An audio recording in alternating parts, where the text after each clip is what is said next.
Hello. All right, we're going to take a look at correlations today. I've got a bigger data set that I have access to on my computer, and we're specifically going to look to see if age is correlated with how many coping mechanisms you have. So in this particular data set, they were looking at some bigger variables dealing with bullying and coping and stuff like that. So I have a lot of different variables in here, but we're going to focus here on age and then on our overall measures of coping, which is here on number 76. All right, so how do we conduct our correlations? It's actually pretty easy. We click on analyze just like we've always done. Lo and behold, hey, guess what? It says correlation. There we go. And then we're looking at bivariate. So we're going to move our two variables of interest, age and coping. Scroll down here into our correlation. We're going to use a Pearson's correlation, two-tailed. If we look at the options, we can choose to have mean and standard deviations, so why not?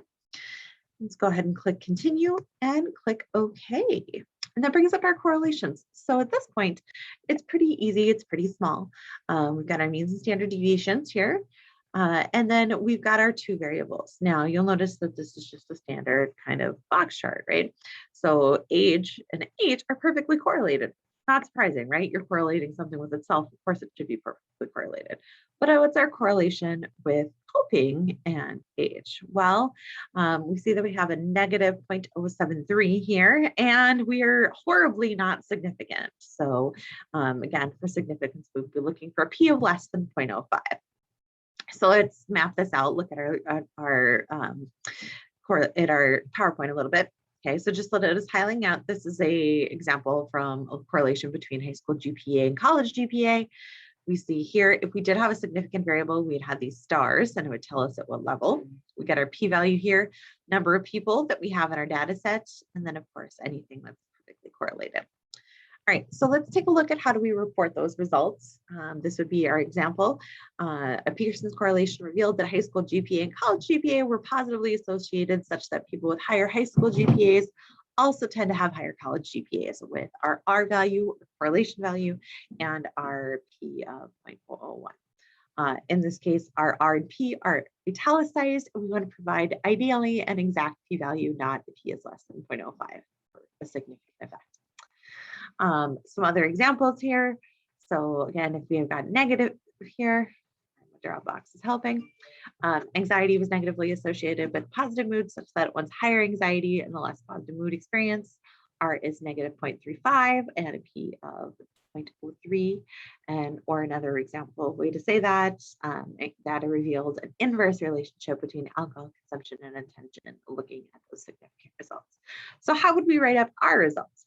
Well, I'll be honest, when it comes to writing up results, we always do that same kind of format. So I've actually taken our first example and taken a look at it there. Now we had a negative correlation, but we also didn't have significance. But how would we write this up? Pearson's correlation revealed no deviation between age and coping. And then we would put our p-value, and I'm just going to copy a little bit. And for this, in this case, since we're talking about something where it's not significant, just saying that p is greater than 0.05 is ideal. And then what was our value again? We've got a 0.07, negative 0.07. Negative 0.07 in that standpoint. So this would be how we would report our results. So a couple things to point out with correlations, that if we look at the correlation, let's say we want to look at more variables, all we have to do, go to analyze again, go to correlate, bivariate again, and we could also add in, so I've got a bullying scale here. I could go ahead and add in this bullying scale, hit OK, and I get a bigger correlation matrix. Again, now looking at the correlation between coping and age, bullying and age, and going from there. Now, one of the things we have to recognize is that still, even though we've added more variables into our matrix, we're still always looking at the correlation between two variables, and that's going to be important for what do we need to do if we need to run NCA scatter to go along with this? Well, we actually have to use our regression data to do that. And let's go ahead and click here, and we're going to go into regression. We're going to go to curve estimation. Okay, we're going to put in age and coping. It doesn't really matter where it's going. And then we're going to go ahead and have it include our constants, look at our plots. Now, this is a regression that we're doing here. We're not going to worry about regression yet, but this is how we're going to get our scatter plot. And if we can scroll down and look at our scattergram here, we see that there really isn't a whole lot of variation in our age. Whoa, too much scrolling. There's not a whole lot of variation in our age. We do have some people a little bit older, but most everyone is falling in between 20. Again, this is a college student population. It makes a lot of sense, but this is where coping falls within this. So that's how you would also get your scattergram if you're interested and have that linear curve of the relationship there. Right, that's it for correlation this time. Thanks for watching.